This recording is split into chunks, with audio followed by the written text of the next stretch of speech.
దేవునికి మహిమ కలుగునుగాక. ఆమేన్. హగ్గయి గ్రంథం 1వ అధ్యాయం 4, 5, 6 వచనాలు చదువుదాం. ఈ మందిరము పాడై ఉండగా మీరు సరంబి వేసిన ఇండ్లలో నివసించుటకు ఇది సమయమా? కాబట్టి సైన్యములకు అధిపతియగు యెహోవా సెలవిచ్చినదేమనగా, మీ ప్రవర్తనను గూర్చి ఆలోచించుకొనుడి. మీరు విస్తారముగా విత్తినను మీకు కొంచెమే పండెను. మీరు భోజనము చేయుచున్నను ఆకలి తీరకయున్నది, పానము చేయుచున్నను దాహము తీరకయున్నది, బట్టలు కప్పుకొనుచున్నను చలి ఆగకున్నది. పనివారు కష్టము చేసి జీతము సంపాదించుకొనినను జీతము చినిగిపోయిన సంచిలో వేసినట్టుగా ఉన్నది. కాగా సైన్యములకు అధిపతియగు యెహోవా సెలవిచ్చినదేమనగా, మీ ప్రవర్తనను గూర్చి ఆలోచించుకొనుడి. ప్రార్థన. ప్రేమ కలిగిన ప్రియ పరలోకపు తండ్రి, మీకు వందనములు, స్తోత్రములు తండ్రి. చదువబడిన వాక్య భాగములను బట్టి నాతో అందరితో మాట్లాడమని వాక్యమై ఉన్న యేసయ్య నామమున ప్రార్థించి అడుగుచున్నాము తండ్రి. ఆమేన్. అందరికీ వందనాలండి. దేవుని మహాదయను బట్టి దేవుని వాక్యం వినే సమయానికి వచ్చాము.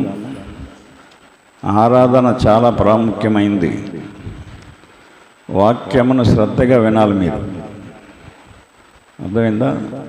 వేరే ధ్యాస, వేరే దృష్టి ఉండకూడదు వాక్యం వినేటప్పుడు. కొంతమంది పిల్లలతో ఆడటం, పిల్లలతో ఏదో చేయటం, అవి కూడా కరెక్ట్ కాదు.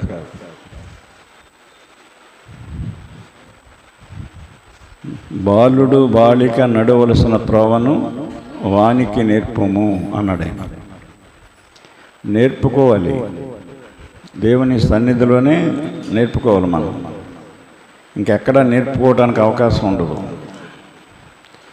నేర్పుకుంటే బాగుపడతారు పిల్లలను బట్టి మీరు బాగుంటారు. నేర్పుకోకపోతే వాళ్ళ పరిస్థితులు, వాళ్ళ జీవితాలు బాగోవు. తర్వాత వాళ్ళని చూసి మీరు కూడా ఏడవలసిన పరిస్థితి వస్తుంది. కనుక దేవుని వాక్యాన్ని శ్రద్ధగా వినాలని నేను బతిమలాడుతూ ఉన్నాను మిమ్మల్ని. పలానా సంఘానికి వెళ్ళి పాడైపోయారనే మాట అది మాకు మంచిది కాదు. ఒకవేళ మీకు ఇష్టమేమో కానీ నేను అదే బాధపడతాను. ఒకసారి బాధ కలుగుతూ ఉంటుంది నాకు. ఎంత చెప్పినా మారట్లేదు, వీళ్ళు సరి చేసుకోవట్లేదు, సరి అవ్వట్లేదు. నాకు అర్థమైపోతూ ఉంటాయి కదా మీ పరిస్థితులు.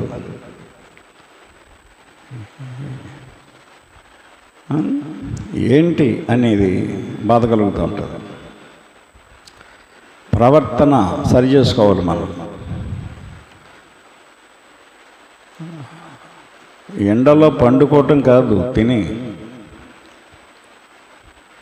ఇదే చెప్తున్నాడు ఇక్కడ.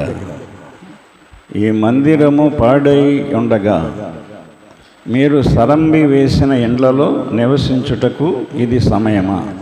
ఈరోజు చాలామంది రాలేదు ఆదివారం.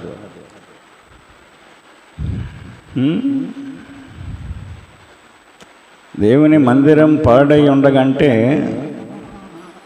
మందిరం అంటే మందిరం కాదు. ఇది పాడవదు. అది పాడైపోయినా పర్లేదు. ఈ 4 గోడలు అసలైన ఇది మనకి మందిరం. దేవుని మందిరం ఏంటంటే మనమే, సంఘమే. సంఘం పాడవకూడదు. సంఘం చిన్న భిన్నం అవ్వకూడదు.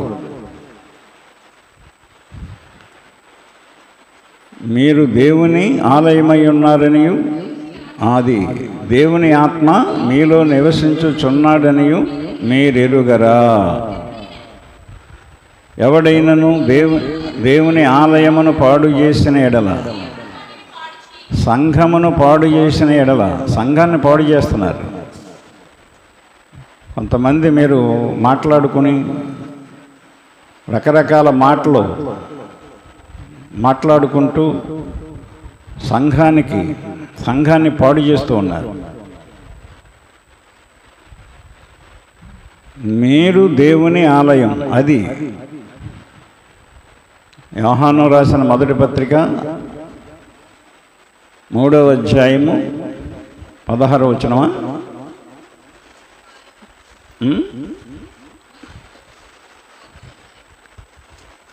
మీరు దేవుని ఆలయమై ఉన్నారనియు, కొరింథీ 3:16. అది సారీ, కొరింథీ, మొదటి కొరింథీ అనుకుంటాను. మొదటి కొరింథీ 3:16. మీరు దేవుని ఆలయమై ఉన్నారనియు, దేవుని ఆత్మ మీలో నివసించుచున్నాడనియు అది మీరు ఎరుగరా? చాలామంది తెలీదు. మనమే దేవుని ఆలయమని, సంఘమే దేవుని ఆలయం. ఈ ఆలయం మనకి, సంఘం అనే ఆలయం దేవునిది. అది మీరు దేవుని ఆలయమై ఉన్నారనియు, సరే, మీరు దేవుని ఆలయమై ఉన్నారనియు, దేవుని ఆత్మ మీలో నివసించుచున్నాడనియు మీరెరుగరా? చాలామంది ఎరగరండి. సంఘము దేవుని ఆలయం అనే సంగతే చాలామంది క్రైస్తవులు తెలియదు. చాలామంది కంటే అందరికీ తెలియదు అనుకుంటున్నాను నేను, నా ఆలోచన ప్రకారం. దేవుని ఆలయం అని తెలుసుకుంటే మీరు ఎందుకు చెడ్డగా ప్రవర్తిస్తారు? చెడ్డ మాటలో చెప్పుకొని సంఘాన్ని పాడు చేస్తారు తెలియక. సంఘంలో ఒకరి మీద ఒకరు గుసగుసలు, లేనిపోని మాటలు మాట్లాడి మనసులు పాడు చేసి, హృదయాలను పాడు చేసి, ఉన్న విశ్వాసాన్ని పాడు చేస్తూ అది మీకే నష్టం. ఎవరు పాడు చేస్తారో వాళ్ళకి నష్టం, ఎవరు విని పాడవుతారో వాళ్ళకి నష్టం. అది ఇక్కడ హగ్గై గ్రంథంలో ఆ ప్రవక్త ఏం చెప్తున్నాడు? ఈ మందిరము పాడై ఉండగా మీరు సరంబి వేసిన ఇండ్లలో నివసించుట ఇది సమయమా? అది ఇళ్ళున్నాయి, చక్క కట్టుకున్నారు, ఇంట్లో నిర్భయంగా నివసిస్తున్నారు. ఇండ్లలో కావలసిన ఏర్పాట్లన్నీ చేసుకుని చక్కగా కుతూహలంగా కులాసగా ఉంటున్నారు. ఆ ఇల్లు అది ఆశీర్వాదం కాదు. అది అన్యులు కూడా అలాంటి ఇళ్ళల్లో సంతోషంగా సరదాగా గడుపుతున్నారు. మనకు అలాంటి ఇళ్ళు ఉన్నాయి. కానీ అన్యులకి లేనిది ఏంటంటే ఇలాంటి ఆలయం, దేవుని ఇల్లు. అన్యులు ఇలా కూడుకోరు, వాళ్ళకి లేదు. వాళ్ళొక దేవుని ఆలయంగా, దేవుని మందిరంగా అన్యులు కూడుకోవటే అవకాశం లేదు. అది మనకే దేవుడిచ్చాడు. మీరు దేవుని ఆలయమై ఉన్నారని చెప్తున్నాడు.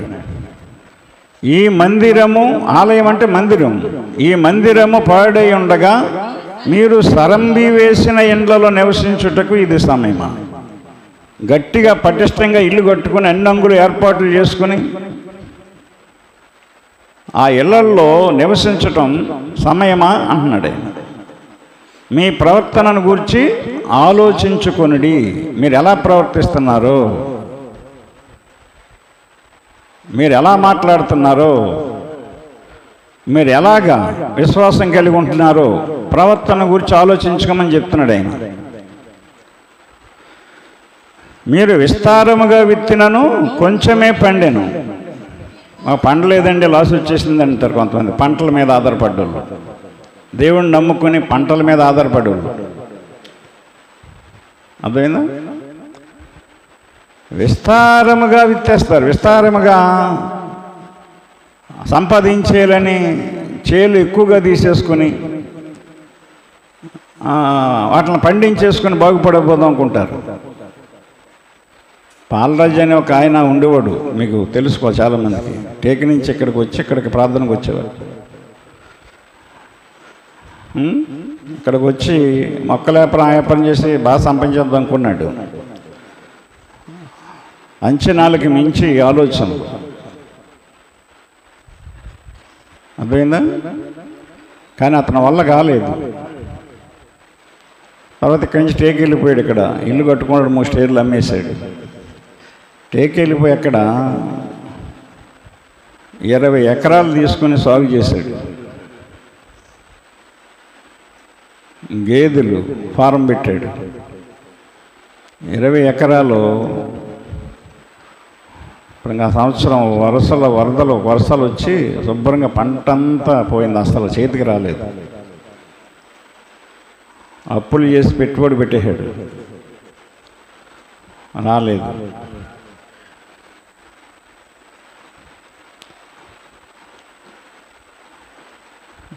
దేవుని మందిరానికి అతను వచ్చేవాడు.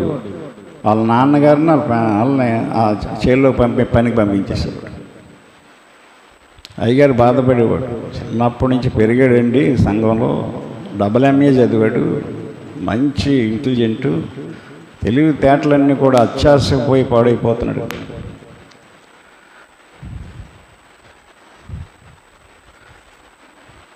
ఇరవై ఎకరాలు కూడా పంట నాశనం అయిపోయింది. అప్పులు మిగిలిపోయాయి. మళ్ళా టేకు వదిలేసి విజయవాడ వెళ్ళిపోయాడు. అమరావతిలో పనులకి, దేవుని సన్నిధికి దూరం అయిపోయాడు. ఇక్కడ వాక్యం ఎంత నెరవేరం చూడండి. అక్కడ మీరు విస్తారముగా విత్తినను మీకు కొంచెమే పండెను. అర్థమైందా? మీరు భోజనము చేయుచున్నను ఆకలి తీరకై ఉన్నది, పానము చేయుచున్నను దాహము తీరకై ఉన్నది, బట్టలు కప్పుకొనుచున్నను చలి ఆగకున్నది, పనివారు కష్టము చేసి జీతము సంపాదించుకొనినను జీతము చిన్నగిపోయిన సంచిలో వేసినట్టుగా ఉన్నది. డబ్బులు సిరిగిపోయిన జేబులు వేసుకుంటూ ఉంటాయా? సిరిగిపోయిన సంచులు వేస్తూ ఉంటాయా? ఎక్కడ పడిపోతే తెలీదు మనకి. అలాగే ఎలా ఖర్చు అయిపోతే తెలీదు మనకు వచ్చిన సంపదలంతా. చాలా మంచి మనసు పాలరాజు గారిది, మంచోడు, దేవునికి కూడా చాలా ఉపయోగపడేవాడు. కానీ మంచి మనసుకు మించిన అంచనాలు వేసుకునేవాడు. మీరు లోకమునైనను లోకములో ఉన్న వాటినైనను ప్రేమింపకూడనడే. అర్థమైందా? లోకాన్ని ఆశించి దేవునికి మనం దూరం అయిపోయే పరిస్థితులు మనం తెచ్చుకోకూడదు. ఈ మందిరము పాడై ఉండగా మీరు సరంబి వేసిన ఇండ్లలో నివసించుటకు ఇది సమయమా? దేవుని మందిరంగా ఉండవలసిన మీరు ఈ మందిరాన్ని పాడు చేయటం అంటే మానేసిన వాళ్ళు పాడు చేయటమే కదా. అలా మానేయటమే కాదు, లేనిపోయిన మాటలు మళ్ళీ వేరే ఇంకొకరికి చెప్పి, వాళ్ళకి అనుకూలమైన వాళ్ళకి చెప్పి వాళ్ళని కూడా పాడు చేయటం. మధ్యన ఫోన్లు వచ్చినాయి, మనుషులు కలవరు కానీ ఫోనుల్లో మాటలు వెళ్ళిపోతుంటాయి. ఫోన్ దేనికి? మనం మంచిగా ఉపయోగించుకోవటానికి, మన అవసరాలకు ఉపయోగించుకోవటానికి. ఈనాడు ఫోనుల్లో యూత్ యవనస్తులు ఎలా చెడిపోతున్నారు? ఫోన్ల వల్లే కదా. స్టేటస్లు అవి అందులో వచ్చే చెడు దృశ్యాలు చూస్తున్నారు. ఫోనుల ద్వారా మాట్లాడుకుంటున్నారు. ఇప్పుడు చాలామందిని చూస్తూ ఉంటాను, ఆ అమ్మాయిలు కానీ అబ్బాయిలు కానీ ఇక్కడే ఉంటుంది ఫోను. వాళ్ళు మాట్లాడుతున్నా ఇలాగ వెళ్తుకుంటాను అడుకుంటే ఫోను మాత్రం చెవి దగ్గరే. చైతన్యనగర్ వెళ్ళినప్పుడు గేట్ అవతల చూస్తూ ఉంటాను, కుర్రోళ్ళు అక్కడ ఫోన్లతో మాటలు అమ్మాయిలతో. అక్కడే బిర్యానీ ప్యాకెట్లు, అక్కడే మందు, చండాలంగా ఉంటుంది ఆ ప్రాంతం అంతా. చీకట్లో కూర్చుని సెల్ లైట్ వేసుకుని సెల్ల లైట్లో తినేయటం, తాగేయటం.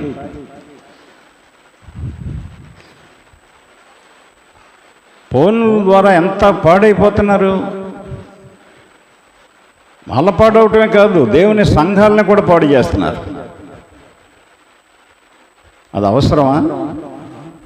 నీకు దేవుడికి ఇల్లు ఇచ్చాడు, నివాసం ఇచ్చాడు, ఉండటానికి అన్నీ ఇచ్చాడు, తినటానికి అన్నీ ఇచ్చాడు.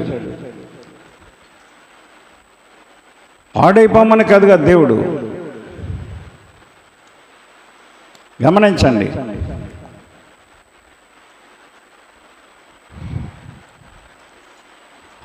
ప్రవర్తన గురించి మనం ఆలోచించుకోవాలి. మన ప్రవర్తన, మందిరం, ఈ మందిరం మనకి, ఈ 4 గోడల మందిరం మనకు కాబట్టి మనం కట్టుకున్నాం దాన్ని. మంది అనే మందిరం, ఈ గుంపు మనం, మీరంటే మనం. మీరు దేవుని ఆలయమై ఉన్నారు. అర్థమైందా? దేవుని మందిరము పాడై ఉండగా అంటున్నాడు ఆయన. సంఘం పాడవకూడదు. సంఘాన్ని పాడు చేస్తే దేవుడు పాడు చేస్తాడు. మీకు చెప్పాను నేను. కడిపలంకలో సంఘాన్ని పాడు చేసిన వాళ్ళు అందరూ పాడయ్యారు. అందులో అనుమానం ఏమీ లేదు. ఎందుకంటే దేవుని మందిరం, సంఘాన్ని పాడు చేశారు, చల్లా చెదిరి చేశారు. అయినా బుద్ధి రావట్లేదు ఇంకా చాలామందికి. చైతన్య నగర్లో కూడా అక్కడున్న నలుగురిని పాడు చేయడానికి ఆ కామాక్షి గారు ఫ్యామిలీ ప్రయత్నం చేసింది. ఆవిడ మానేయటం కాకుండా దేవుని దయని బట్టి అక్కడ ఎవరు ఆవిడ మాట వినలేదు. కొత్తగా వచ్చింది కాబట్టి వినలేదు. వినకుండా ఉన్న వాళ్ళందరూ అలాగే ఉన్నారు. ఆవిడ కుటుంబం పాడైంది. మందిరం అండి ఎంతో కష్టపడతారండి సేవకులు. దేవునికి ఒక మందిరం కట్టడానికి, ఈ మందిరం కాదు, సంఘం అనే మందిరాన్ని. కడిపలంకలో 11 సంవత్సరాలు కన్నీరు గార్చి ప్రార్థన చేసి వారానికి 4 సార్లు వెళ్ళేవాళ్ళని. మంగళవారం, లక్షవారం, శనివారం, ఆదివారం 4 ప్రార్థనలు పెట్టేవాళ్ళం అక్కడ. మంగళవారం కూడిక, గురువారం కూడిక, శనివారం ఉపవాస ప్రార్థనకి అక్కడికి వెళ్ళి వాక్యం చెప్పి మళ్ళీ ఇక్కడికి వచ్చేవాడు. ఆదివారం ఆరాధన.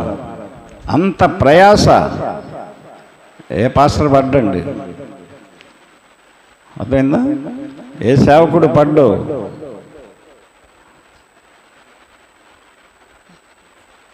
ఎలాంటి వాక్యం చెప్పాలనేది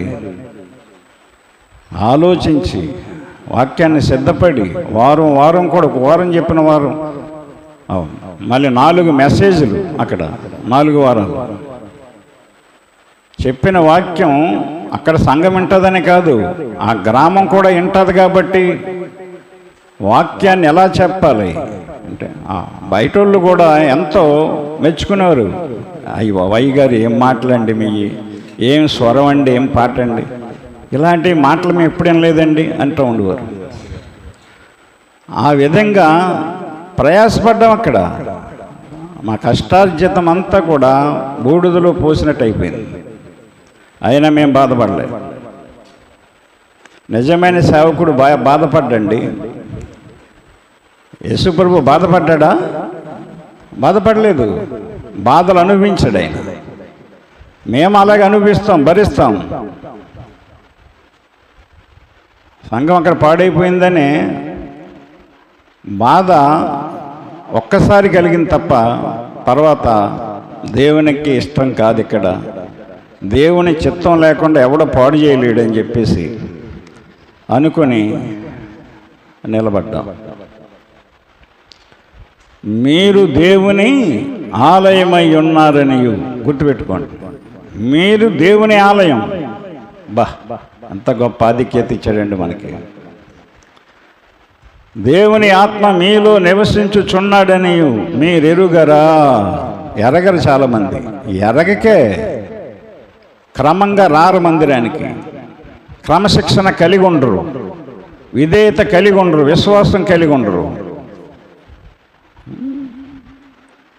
రకరకాలుగా మాటలు మాట్లాడుతూ ఉంటారు. సేవకుల గురించి, సంఘం గురించి, సంఘంలో ఉన్నవారి గురించి కూడా మాట్లాడుతున్నారు. ఇష్టం లేని వ్యక్తుల గురించి ఇష్టం లేని మాటలు మాట్లాడుతున్నారు. అవన్నీ మాకు వినబడుతూ ఉంటాయి, మాకు తెలుస్తూ ఉంటాయి. ఏంటి అని బాధపడతాం. గమనించండి, మత్తయి సువార్తలో 12వ అధ్యాయం 34వ వచనంలో ప్రభు ఒక మాట చెప్తాడు. హృదయము నిండి ఉన్న దానిని బట్టి నోరు మాటలాడును కదా అంటాడు. నోరు దేన్ని బట్టి మాట్లాడుతుందంట? హృదయము నిండి ఉన్న దాన్ని బట్టి. చాలామంది క్రైస్తవులు ఇంకా వేలాకోలం మాటలు, విక్రింత మాటలు. బుద్ధి జ్ఞానం ఉండక్కర్లేదండి. ఏళ్ళు గడుస్తున్నాయి, పిల్లలు పుట్టారు, పిల్లలేమో పెద్ద మనుషులు అయిపోతున్నారు. వాళ్ళకి పెళ్ళిళ్ళు చేయాలి, వాళ్ళు వ్యవహారం ఉంటుంది. ఇంకా నువ్వు వేలాకోలాలు విక్రింతలు మానకపోతే నీ హృదయం ఇంకా నువ్వు అవి మాట్లాడుతున్నావు అంటే, వేలాకోలంగా మాట్లాడుతున్నావు అంటే నీ హృదయంలో ఏముంది? వేలాకోలం ఉంది. వెక్కిరింతల స్వభావం ఉంది నీ హృదయంలో. ఎదుటి వారిని వెక్కిరించడం, సులకనగా మాట్లాడడం, తగ్గించి మాట్లాడడం.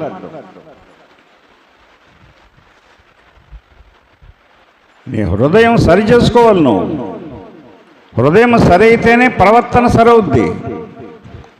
హృదయాన్ని బట్టే ప్రవర్తన ఉంటుంది. మనిషి ప్రవర్తన గుర్తుపెట్టుకోండి, హృదయాన్ని బట్టే మనిషి ప్రవర్తన ఉంటుంది. గమనించండి. అందుకనే కీర్తన 139వ కీర్తన 23-24 వచనాల్లో భక్తుడు ఏమంటున్నాడు చూస్తున్నాడు. దేవా, నన్ను పరిశోధించి నా హృదయమును తెలుసుకొనుము, నన్ను పరీక్షించి నా ఆలోచనలను తెలుసుకొనుము. చూసారా? నీ కాయాసకరమైన మార్గము నా యందున్నదేమో చూడుము, నిత్య మార్గమున నన్ను నడిపించుము. చూసారా? దావీదు భక్తుడు, ధనవంతుడు, కుబేరుడు, ఆసామాసి వ్యక్తి ఏం కాదు, ఏమీ లేనోడు కాదు.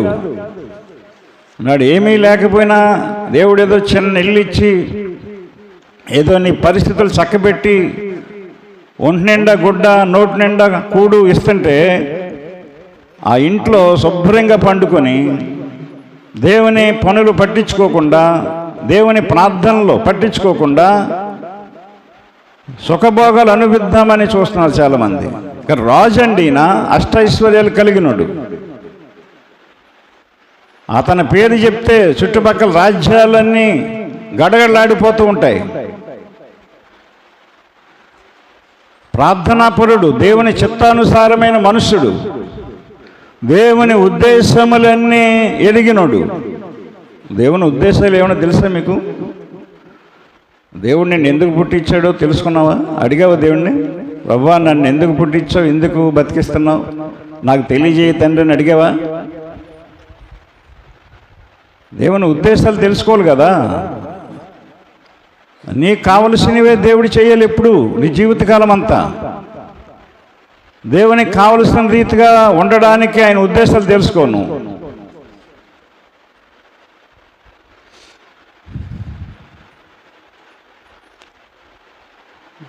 దేవా, నన్ను పరిశోధించిన హృదయమును తెలుసుకొనుము అంటున్నాడు ఆయన.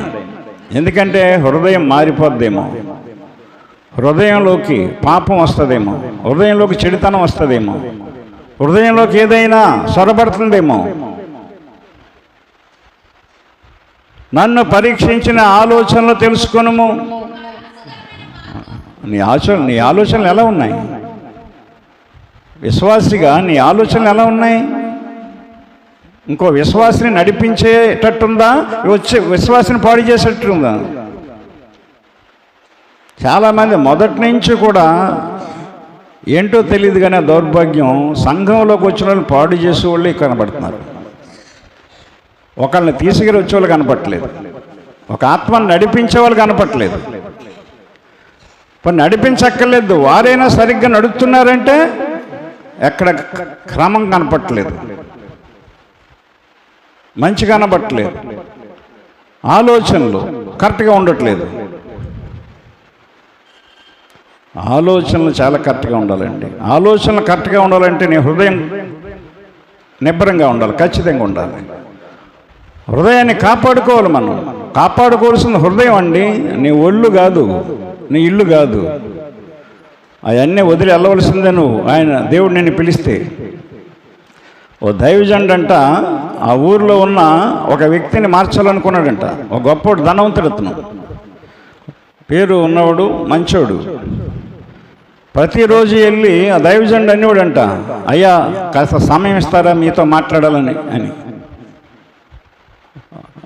నీతో మాట్లాడిన సమయం లేదయా అనేవాడంట పాస్టర్ గారిని. నాకు ఖాళీ లేదనేవాడంట. వెళ్ళిపోయేవాడు. మళ్ళా మరుసటి వచ్చేవాడు, ప్రతిరోజు వచ్చేవాడు, ప్రతిరోజు అలాగనేవాడు. ఎందుకంటే లోకస్తులతో మాట్లాడటం, లోక విషయాలు మాట్లాడటం, లోక సంబంధమైన పనులు చేయటం అతనికి బాగా, అందరి మనుషుల యొక్క మన్నన పొందటం ఇష్టం అతనికి. అవసరమైతే వాళ్ళకి 4 డబ్బులు కూడా ఖర్చు పెట్టి మంచి పేరు సంపాదించుకునేవాడు. ఇలాంటి మంచి వ్యక్తి మారితే దేవుడికి సంతోషం కలుగుతుందని దైవజనుడు ప్రతిరోజు వెళ్ళి అడిగాడంట. ఒకరోజు దైవజనుడు అన్నాడంట, అయ్యా మీకు ఎప్పుడు ఖాళీ ఉంటుందో చెప్పండి, అప్పుడు వస్తాను. మీకు 2 మాటలు మాట్లాడాలంటే మీతో అనేవాడంట. నాకు అసలు ఖాళీ ఉండదయ్యా నీతో మాట్లాడతాకే, నువ్వు రావక్కర్లేదు అన్నాడంట. అర్థమైందా? అదే రోజున ఇంకొక ఆయన వచ్చాడంట, ఒక వింత మనిషి వచ్చాడంటే, అయ్యా మీరు నాతో రావాలన్నాడంట. నేను రానంటున్నాడండి. నేను రాను, నాకు కాలేదన్నాడంట. నువ్వు రానంటే కుదరదు, నువ్వు రావాలి నాతో అని అతను చెయ్యి పట్టుకొని లాక్కుని వెళ్ళిపోయాడంట. ఆ వింత మనిషి ఎవడంటే వాడి పేరు మృత్యువు, చావు. చావు వచ్చి నిన్ను పిలిచినప్పుడు నువ్వు రానంటే ఆడు వెళ్ళిపోడండి, దేవుని సేవకుల్లాగా వెళ్ళిపోడండి. అర్థమైందా? వాడు వెళ్ళిపోడు, వాడు నిన్ను తీసుకునే వెళ్తాడు అంతే. లాక్కుని వెళ్ళిపోయాడు. దైవజనుడు సంవత్సరం తిరిగాడంట. అలాగా సంవత్సరం తిరిగినా పట్టించుకోలేదు. ఒకవేళ అవకాశం ఇస్తే మారేవాడు, ఆ మరణాన్ని తప్పించుకునేవాడు, ఆ మృత్యువు నుండి తప్పించబడేవాడు. జాగ్రత్త. ఒకవేళ అలాంటి ఆలోచనలో మీరున్నారేమో, దేవుని పనులు చేయడానికి, దేవుని ప్రార్థనలకు రావడానికి, దేవుని ఆరాధన రావడానికి నాకు ఖాళీ లేదు, టైం లేదు, సమయం లేదని వాయిదాలు వేస్తూ ఉన్నారేమో. మీ ఆలోచనలు అలాగ ఆలోచించుకుంటున్నారేమో.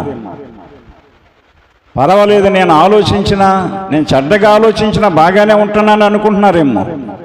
నువ్వు అలా బాగా ఉండడానికి కారణం ఏంటంటే నీ సంఘము నీ పట్ల చేసే ప్రార్థన, నీ సేవకుడు నీ పట్ల చేసే ప్రార్థన. కానీ నువ్వు అలాగ అనుకోవట్లేదు. ఎందుకంటే నీ ఆలోచనలు చెడ్డవి కనుక చెడ్డగానే ఉంటాయి. నీ హృదయం చెడ్డది కాబట్టి చెడ్డగానే నీ ఆలోచనలు ఉంటాయి. అందుకనే దినం కూడా దావీదు మంచం మీద ఉండి ప్రార్థన చేసుకున్నాడంట. మంచం దిక్కుండా, మంచం దిగిన తర్వాత మళ్ళీ ప్రార్థన చేసుకున్నాడంట. అతను ప్రతిదానికి ప్రార్థన చేసేవాడంట. దినమునకు 7 మార్లు ప్రార్థన చేసిన మొనగాడు భక్తుడు దావీదు. దేవునికి మహిమ కలుగునుగాక. 7 మార్లు అంటే మాటి మాటికి. గమనించండి. కనుక ఎక్కడెక్కడికి వెళ్తున్నావు, ఎవరి పనిలో చేస్తున్నావు నువ్వు? దేవుని పనులు పట్టించుకోవట్లేదు. నువ్వు దేవుని మందిరం అనుకుంటున్నావా, లేకపోతే లోకస్తుడు అనుకుంటున్నావా? నువ్వు దేవుని మందిరంలో ఒక భాగము కింద ఉన్నావా? నువ్వు దేవుని మందిరానికి సంబంధం లేకుండా ఉన్నావా? మీరు దేవుని ఆలయమై ఉన్నారు, గుర్తుపెట్టుకో. దేవుని మందిరం మీరు. ఇది మనకి మందిరం. ఈ మందిరాన్ని మీరు పట్టించుకున్నా పర్లేదు. పాస్టర్ గారు ఎవరినో పెట్టి ఏదో శుభ్రం చేయించుకుంటాడు. మీ మందిరం పాడైపోతుందేమో, మందిరముగా ఉన్న నువ్వు పాడైపోతున్నావేమో, నీ ఆలోచనలు పాడైపోతున్నాయేమో. నీ హృదయంలో ఆయాసకరమైనది పెట్టుకొని దేవుని మందిరముగా కట్టబడవలసిన నీవు అందులోంచి విడిపోతున్నావేమో. జాగ్రత్త. నన్ను పరీక్షించిన ఆలోచనలు తెలుసుకోనమంటున్నాడు. నీ కాయాసకరమైన మార్గము నా యందున్నదేమో చూడు. బా, ఎప్పుడైనా అడిగావా దేవుడు నువ్వు ఈ మాట ఎప్పుడైనా ప్రార్థన చేస్తావా? నేను ఎప్పుడు ప్రార్థన చేసుకుంటానండి నా జీవితంలో. ప్రభువా, నీకు విరోధంగా ఏమైనా నేను నడుస్తున్నామో నాకు తెలియజేయి, దాన్ని కూడా మానుకుంటానంట. నీకు విరోధంగా కానీ నేను నడుస్తున్నానేమో, ఇంకా నా బిడ్డలు, నా మనవరాళ్ళు, నా మనవళ్ళు, వాళ్ళకు వచ్చే బలహీనతలను బట్టి, సమస్యలను బట్టి నాలో ఉందేమో నాకు తెలియచేయి, నేను దాన్ని వదులుకుంటాను. అది ఏదైనా వదులుకుంటానని ప్రార్థన చేస్తాను. నాకు వచ్చే బలహీనతలను బట్టి నీకు విరోధంగా ఏమైనా నడుచుకుంటున్నానా, మాట్లాడుతున్నానా అని అడుగుతాను నేను. అవునండి, ఈ కీర్తనలు చదివినప్పుడు నేను అలా చేయాలని అనుకుని చేసుకుంటూ ఉంటాను. పౌలు గారి వాక్యాలు చదివినప్పుడు బ్రతుకుట క్రీస్తే, చావైతే మేలు, లాభం. ఆ మాట కూడా నేను ప్రార్థన చేసుకుంటాను. నాకెవరున్నారు ప్రభువా, నీవు తప్ప. నా బాల్యంలో నా తల్లి నన్ను వదిలి వెళ్ళిపోయింది, నువ్వు నన్ను వదలలేదు కాబట్టి ఈ స్థితి ఇచ్చావు అంటాను. నా బంధువులు ఎవరు నన్ను పట్టించుకోలేదు, నా రక్త సంబంధాలు ఎవరు కూడా నన్ను పట్టించుకోలేదు. నువ్వు పట్టించుకున్నావు కాబట్టి ఇలా ఉన్నాను. నా మారుడి తల్లి నన్ను పట్టించుకోలేదు, నా తండ్రి కూడా నన్ను పట్టించుకోలేదు. నన్ను ఎలా పెంచావు, ఎలాగ ఈ స్థితిలో ఉంచావు అనేది నేను ప్రార్థన చేసుకుంటాను ఎప్పుడు. ఎందుకంటే నేను చాలా దరిద్రంగా ఉండేవాడిని యవ్వన కాలంలో, చాలా వరస్ట్గా తిరిగేవాడిని గర్వంగా. అందుచేత పట్టించుకోలేదు నన్ను ఎవరని. అర్థమైందా? మా తమ్ముడు మంచిగా ఉండేవాడు, పద్ధతిగా ఉండేవాడు, గౌరవంగా ఉండేవాడు. ఆడిని పట్టించుకునేవారు, ఆడికి పెట్టేవారు అందరూ ఏదైతే. నేను అదంటాను, మనుషులు ప్రేమించారు కాబట్టి మా తమ్ముడిని లేకుండా చేసావు తండ్రి. వాళ్ళు నన్ను ద్వేషించారు కాబట్టి నన్ను ఉంచావు ఈ భూమి మీద, నేను నీ కోసం బతుకుతానని తీర్మానం చేసుకున్నాను. అదండి పాయింట్. అవునండి.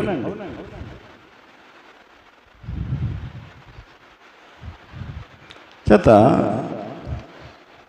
నేను దేవునికి ఆయాసకరంగా ఎప్పుడూ నడలేదండి. లోదన సంఘంలో ఉన్నా దేవుని పనులు చేసేవాడిని అండి. పగలో డ్యూటీ చేసేవాడిని, రాత్రులు వచ్చి మళ్ళీ ఆ చర్చిలో 12-1 గంట దాకా కుర్రోళ్ళు అందరం కూర్చొని పాటలు నేర్చుకోవటం, అవి నేర్చుకోవడం, క్రిస్మస్లో అయితే డ్రామాలు నేర్చుకోవటం, మళ్ళీ పొద్దు డ్యూటీకి వెళ్ళిపోయాడు. మళ్ళీ రాత్రి ఆ నాటాలు నేర్చుకున్న తర్వాత ఆ 12 గంటలకు మళ్ళీ వంతెన మీదకి వెళ్ళి టిఫిన్లు తిని టీలు దాకా వచ్చేవాళ్ళం. ఆ డబ్బులన్నీ నేనే ఇచ్చేవాడిని, నేను పని చేసుకునేవాడిని కాబట్టి. అలాగే టేకి తీసుకెళ్ళినా సరే ఆ డబ్బులన్నీ మేమే ఛార్జీలు ఇచ్చి తీసుకెళ్ళేవాళ్ళు. అలా ఖర్చు పెట్టాం కాబట్టి ఈ రోజున దేవుడు ఈ స్థితిని ఇచ్చాడు.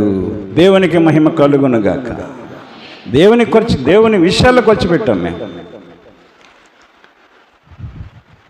ఎవరి మీద ఎప్పుడు నేను ద్వేషం పెట్టుకోలేదు. దేవునిలోకి రాకముందు పెట్టుకోలేదు, వచ్చాక మొదట్లో నుంచి లేదు నాకు. అది ఏదైనా మొక్క మీద మాట్లాడటం అలవాటు నాకు, అంతే. అదే చాలామందికి ఇష్టం ఉండేది కాదు. ఎవరు ఇష్టపడేవారు కదా ఎక్కువగా, నా స్నేహితులు తప్ప.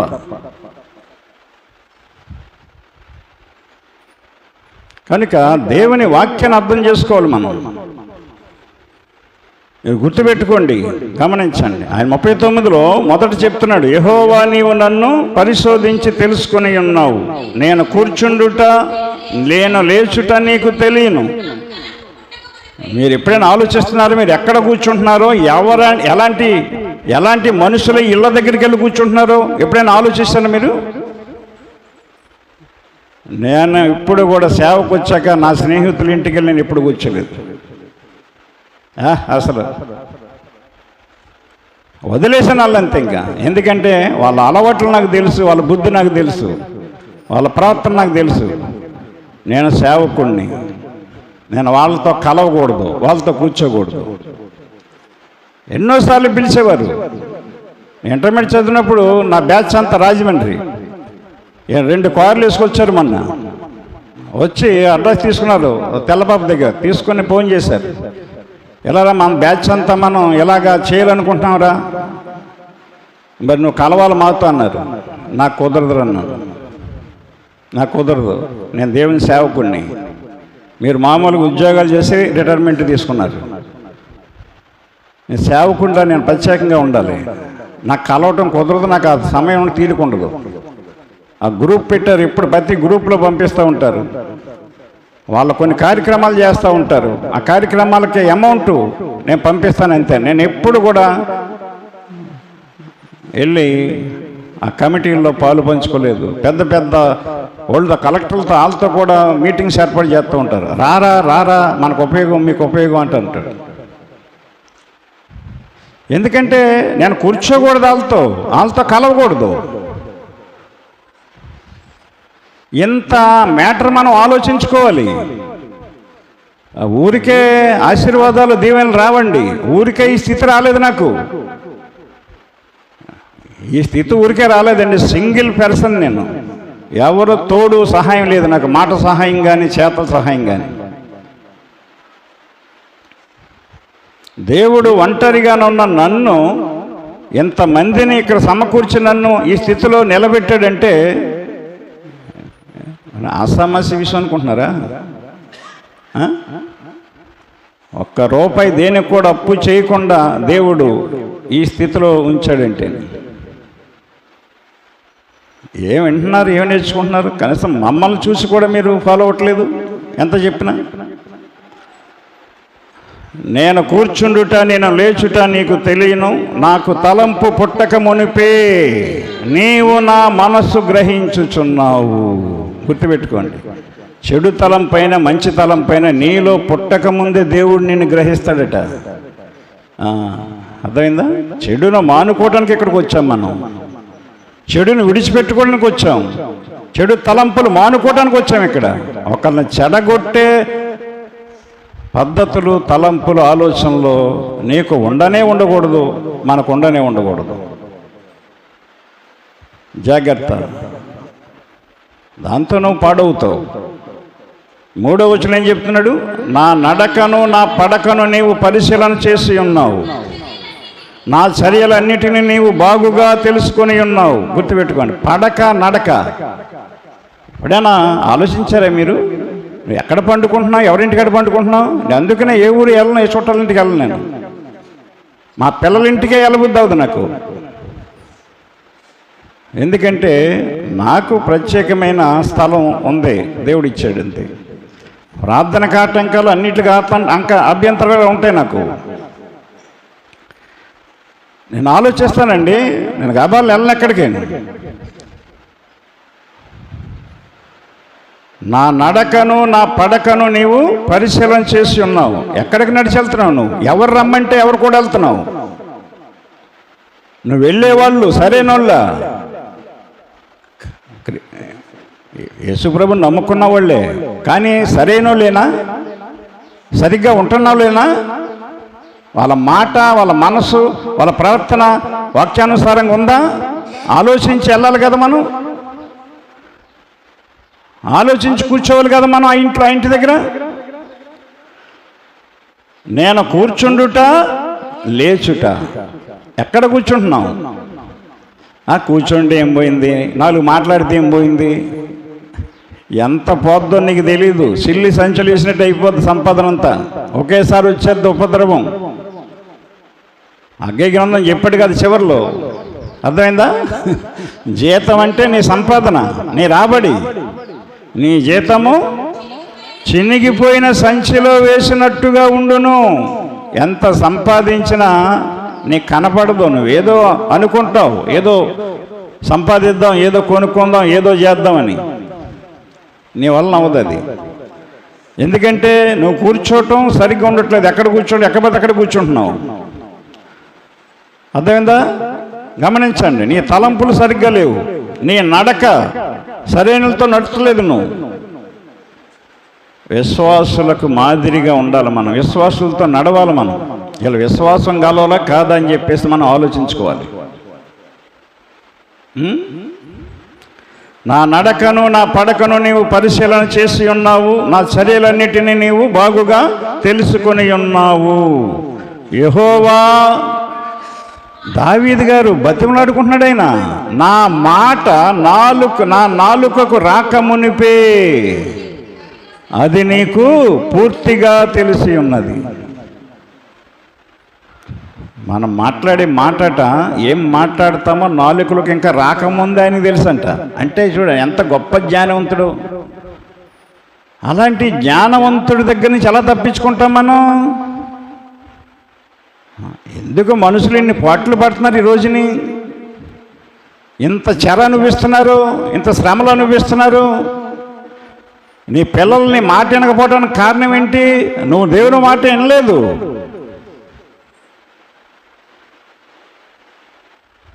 నీ వాళ్ళు నీతో కలిసి ఉండలేకపోవడానికి కారణం ఏంటి? వాళ్ళు సరైన కాదు, నువ్వు సరైన వాడు కాదు. మన చర్యలన్నీ ఆయనకి తెలుసు. మనం ఏం మాట్లాడుతున్నామో మాట్లాడకముందే ఆయనకి తెలిసిపోతుందంట. ఎందుకంటే దేవునికి ఆయాసకరమైందే చేస్తున్నాం మనం.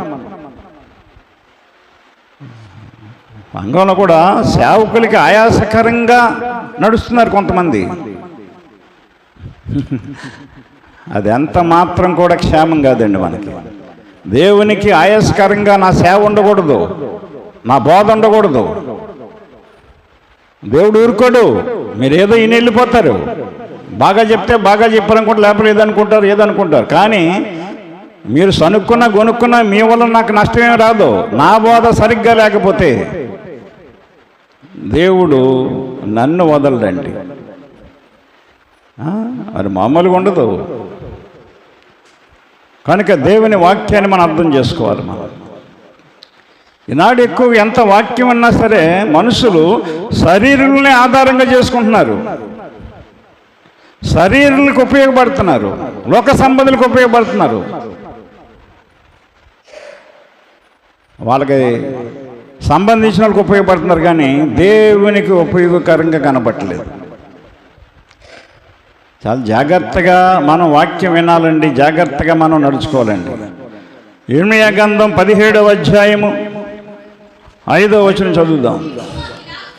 యెహోవా ఇలాగు సెలవిచ్చుచున్నాడు, నరులను ఆశ్రయించి శరీరులను తనకాధారముగా చేసుకొనుచు తన హృదయమును యెహోవా మీద నుండి తొలగించుకునివాడు శాపగ్రస్తుడు.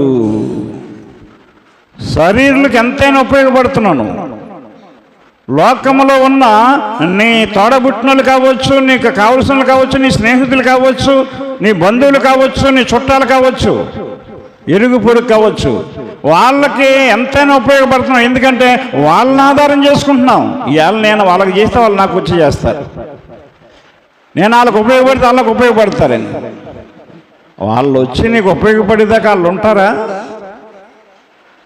అసలు నీకు ఉపయోగపడతారు వాళ్ళు? దేవుని మీద ఆధారపడలేదు, దేవునికి ఉపయోగపడలేదు. మీరే ఆలోచించుకోండి ఎంత ఉపయోగపడుతున్నారో. ఎవరికాళ్ళే గుండెల మీద చేసుకుని నేను ఎంత ఉపయోగపడుతున్నాను దేవునికి అనేది ఒకసారి ప్రశ్నించుకొని, ఈ వారంలో దేవునికి మీరు ఎంత ఉపయోగపడ్డారో రాసుకోండి ఓ పేపర్ మీద.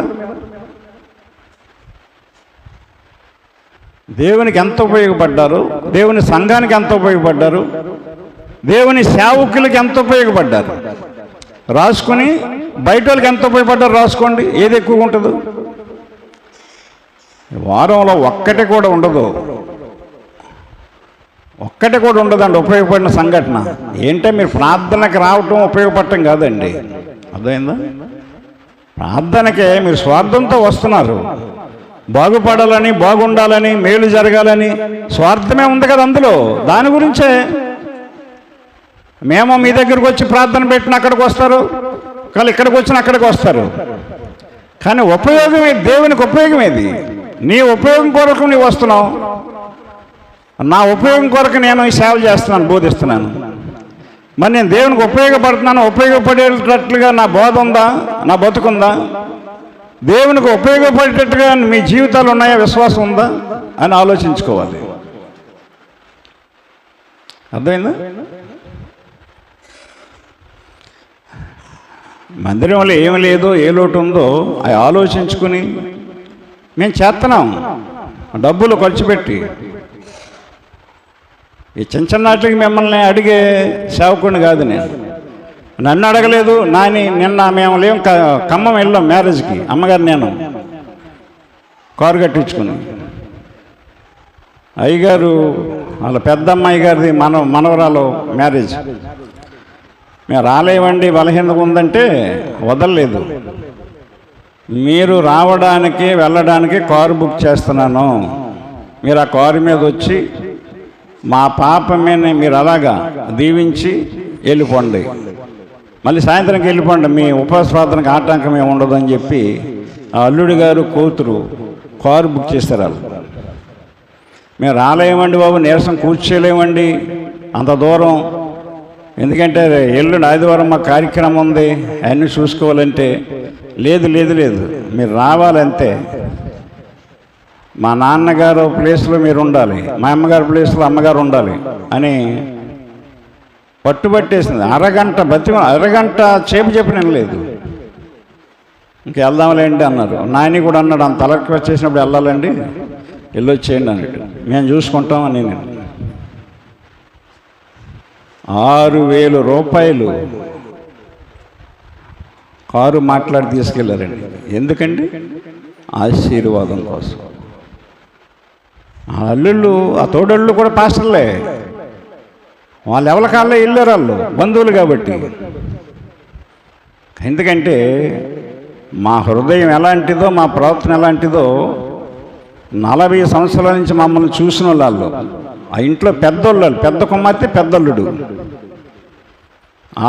వాళ్ళే ఈ గ్లాసులు అడగకుండా ఈ గ్లాస్ సిస్టమ్ అంతా అల్ల పెట్టించారు. అర్థమైందా? అప్పటికి అవి ఖాళీగా ఉన్నాయి, పెట్టలేదు. ఒకసారి వచ్చారు ఆయన ఇక్కడికి, వచ్చి చూశాడు, ఏంటి గ్లాసులు పెడితే పెట్టలేదా అన్నారు. లేదండి, అది చూస్తున్నాడు, పెడదామని ప్రార్థన చేస్తున్నాడు. ఎంత అవుద్దన్నాడు. ఏమండి తెలియదండి. ఎంత అవుద్దో కనుక్కొని చెప్పండి, నా డబ్బులు పంపించేస్తాను, పెట్టించేయండి అన్నాడు. ఈ ఫ్యాన్లన్నీ కూడా బాబురావు గారు వేయించారు, చెక్కల బాబురావు గారు. నేను అడగలే, నా స్నేహితుడు అతను. ఒక రకంగా నాకు లైఫ్ ఇచ్చినాడు. నేను ఎడ్ల బండి తోలుకుంటాను, నన్ను ఏం బాగోలేదురా ఇది, నువ్వు బ్యారేజీలోకి రా, నిన్ను పెట్ర కింద చెప్పి జాయిన్ చేస్తాను, నువ్వు అసలు నీవేం పని చేయక్కర్లేదు, నాతో ఉండి సరిపోద్ది అన్నట్టు. అక్కడ అడిగాడు, తీసుకురమ్మన్నారు, వెళ్ళాను. నేను వెళ్తే పనిలో పెట్టేసుకున్నారు నన్ను. కొంచెం తెలివితేటలు ఉన్నాయి నాకు, ఒకసారి అలా చూస్తే చేస్తాను, కరెక్ట్గా ఉంటుంది నా పని. మాట ఎలా ఉంటుంది, పని ఎలా ఉంటుంది. అప్పుడు ఆయన అక్కడ పరీక్ష పెట్టాడు, ఆ ఇంజనీరు. అక్కడ గీచి చూపించాను, వెరీ గుడ్, బాగుందయా, రేపు నుంచి వచ్చాయన్నారు. అప్పుడు ఆ బండి ఎడ్లు మా చిన్నాన్న ఈయన తొలిపించి తమ్మని వదిలేశాను. అక్కడి నుంచి నా రూట్ మారింది. ఇవన్నీ చేత నాకు అదే గుర్తొచ్చింది. అడగకుండా చేశారు, మనం వెళ్ళాలి, కష్టమైన నష్టమైన వెళ్ళాలి, ఓపిక లేకపోయినా వెళ్ళాలి అని చెప్పేసి అప్పుడు నేను వెళ్ళొచ్చాను. అర్థమైందా? కారుకి 6,000, కానుక 10,000 అయినాయి. ఇచ్చి పంపించాడు. అదండి. కానుక కూడా సరిగ్గా ఇవ్వలేని పరిస్థితుల్లో ఈనాడు సంఘం ఉంటే ఇంత ఉన్నతమైన అమెరికా అల్లుడు అతను. కోట్లు ఉన్నాయి అతనికి ఖమ్మంలో, పెద్ద పెద్ద అపార్ట్మెంట్లు ఉన్నాయి. పైసా కట్నం లేకుండా పెళ్లి చేసుకున్నాడు ఆ అమ్మాయిని, డాక్టర్ ఆ అమ్మాయి, వాళ్ళ కూతురు. ప్రార్థన చేసాం, ఈ సంవత్సరం అయిపోద్దని చెప్పాం. మొన్న అన్నట్టుగానే సంబంధం కుదిరిపోయింది. మాట అన్నారు అయ్యగారు, కడియం అయ్యగారు, నెరవేరింది. అయ్యగారు రావాలి, మా అమ్మ నాగలి మీరు ఉండాలని అని చెప్పేసి తీసుకుని వెళ్ళారు. రాత్రి 7:30 అయింది ఇంటికి వచ్చినప్పుడు. గబగబా స్నానం చేసి మళ్ళీ ఉపవాస ప్రార్థనలోకి వచ్చి ఉపవాస ప్రార్థనలో పని. సేవకులు అలా కష్టపడరండి. మన క్రియలండి, మన ప్రవర్తన దేవుడు చూస్తాడు. ఎవరిని ఆశ్రయిస్తున్నాను? నేను రావండి మాకు ఉపవాస ప్రార్థన, మాకు కుదరదండి అని ఎంత చెప్పి వినలేదు. ఉపవాస ప్రార్థనకి పంపించేస్తాను మిమ్మల్ని. మీరు బస్సు మీద కానీ ట్రైన్ మీద కానీ రావక్కర్లేదు. మీకు కారు బుక్ చేస్తున్నాం. మళ్ళీ సాయంత్రం 6-7 అయినప్పటికి వెళ్ళిపోతారు. మీరు వెళ్ళిపోండి అంతే, ఇక్కడి నుంచి భోంచేసి వెళ్ళిపోండి, ఇక్కడ ఉండొద్దు. ఇంకా మీరు తప్పని రావాలి, పెళ్ళిలో ఉండాలి. అక్కడ తన వాక్యం ఇచ్చారు. పెద్ద సంఘం సిఎస్ఐ చర్చ్ పెద్దది. వాక్యం చెప్పాను, ప్రార్థన చేసి అక్షంతలేసి అందరు అక్కడ అది ఆశ్చర్యపోయి చెప్పి నేను చెప్పిన 2 మాటలకి దేవుడు వాడుకుంటూ ఉంటాడండి. మన హృదయం మంచిగా ఉంటే దేవుడు మనల్ని మంచిగా వాడుకుంటాడు. పెద్ద పెద్దోళ్ళు అందరూ అక్కడ ఎంతో ఇదయ్యారు. చిన్న పాట పాడి చిన్న బిట్టు చిన్న మెసేజ్ కొద్దిగా 2 మాటలు చెప్తే, ఆ మాటలు ఏ భాష చెప్పలేదు అక్కడ పెద్ద పెద్దోళ్ళల్లో. ఎందుకండి అంతంత అలాగున్నారు భాషల్లోని. మీరు చెప్పిన మాటలు లేకపోతే ఏమీ లేదన్నట్టుగా మాట్లాడారు. నా ప్రియ సహోదరుడా సహోదరి, అయ్యగారు చెప్పాడు, మీరు దేవుని మీద ఆనుకోండి, మనుషుల మీద కాదు. దేవుడు మిమ్మల్ని ఏ స్థితిలో ఉంచుతాడో మనుషులు చూస్తారన్నాడు ఆయన. ఈనాడు చూస్తున్నారు అందరూ. నా ప్రియమైన సహోదరుడా సహోదరి, నరులను ఆశ్రయించి శరీరులను తనకు ఆధారముగా చేసుకొనుచు తన హృదయమును యెహోవా మీద నుండి తొలగించుకున్నవాడు శాపగ్రస్తులు. తొలగించుకున్నవారు, వాడే కాదు వారు. నీ హృదయం దేవుని మీద ఉందా, మనుషుల మీద ఉందా? నీ హృదయం దేవుని మీద ఉందా, నీ స్నేహితుల మీద ఉందా? నీ హృదయం దేవుని మీద ఉందా, నీ బంధువుల మీద ఉందా? గుర్తుపెట్టుకో. కనుక నా ప్రియ సహోదరుడా సహోదరి, దేవుడు చెప్తున్నాడు, గుర్తుపెట్టుకోండి, జాగ్రత్తగా మనం ఉండాలి. ఇక్కడ ఇర్మీయా గ్రంథం 18వ అధ్యాయంలో 18వ వచనం, అప్పుడు జనులు ఇర్మీయా విషయమై యుక్తిగల యోచన చేతము రండి. యాజకుడు ధర్మశాస్త్రము వినిపించక మానడు, జ్ఞాని యోచన లేకుండా ఉండడు, ప్రవక్త వాక్యము చెప్పక మానడు. వాని మాటలలో దేనిని వినకుండా మాటలతో వాని కొట్టుదము రండి అని చెప్పుకొనుచుండిరి. గుర్తుపెట్టుకోండి, ఇర్మీయా ప్రవక్త నాలాగే చెప్పాడంట. చేత జనులు ఆ ఇర్మీయా ప్రవక్త మీద యుక్తిగా యోచన చేశారటండి. జనులు ఇర్మీయా విషయమై యుక్తిగల యోచన చేద్దాము రండి. రే ఇలాగా వీడు మన గద్దిస్తున్నాడు, మన ఖండిస్తున్నాడు, మనల్ని దేవుని మాటలతో బాధ పెట్టేస్తున్నాడు, వీడికి ఏదోటి చేయాలి మనం, రండి. యాజకుడు కాబట్టి, ప్రవక్త కాబట్టి వాడు అలాగే చెప్తాడు, కానీ మనం చేసేది మనం చేద్దాం. వాని మాటలలో దేనిని వినకుండా. అర్థమైందా? చివరి మాట, అతను యాజకుడు, ప్రవక్త, వాడు అలాగే చెప్తాడు, కానీ మనం ఇలాగే ఉందాం. అర్థమైందా? మనం ఇలాగే ఉందాం అని యుక్తిగల యోచన అంటే చెడ్డ ఆలోచన చేసి, గమనించండి, ప్రవక్త వాక్యము చెప్పక మానడు, వాని మాటలలో దేనిని వినకుండా. మనం మాత్రం వినొద్దు. వాని కొట్టుదము రండి అని చెప్పుకున్నారటండి. లేరా ఈ రోజుల్లో కూడా మాటలతో కొట్టుదాము రండి కదా? ఎన్ని మాటలు అనేవాళ్ళు ఉన్నారు మమ్మల్ని. ఎలా ఫోనుల్లో మీరు మాట్లాడుకోవచ్చు, చేయొచ్చు, కానీ దేవుడు వినకుండా ఉండడు కదా. నీ మా తలంపు ఆలోచన నోట్లోకి రాకముందే నాకు తెలుసనే దేవుడు ఫోన్ని పుట్టించడానికి, ఫోన్ని సృష్టించడానికి జ్ఞానం ఇచ్చినాడు ఆయనే కదా. మీకు విషయం చెప్పినా, ఫోన్లో మన 10 నెంబర్లే ఉంటాయి, దేవుడు మనకి 10 ఆజ్ఞలు ఇచ్చాడు. చూడండి, 10 నెంబర్లో ఒక నెంబర్ను కొట్టకపోయిన ఫోన్ వెళ్దు. దేవుడు 10 ఆజ్ఞలు పాటించాలి మనం.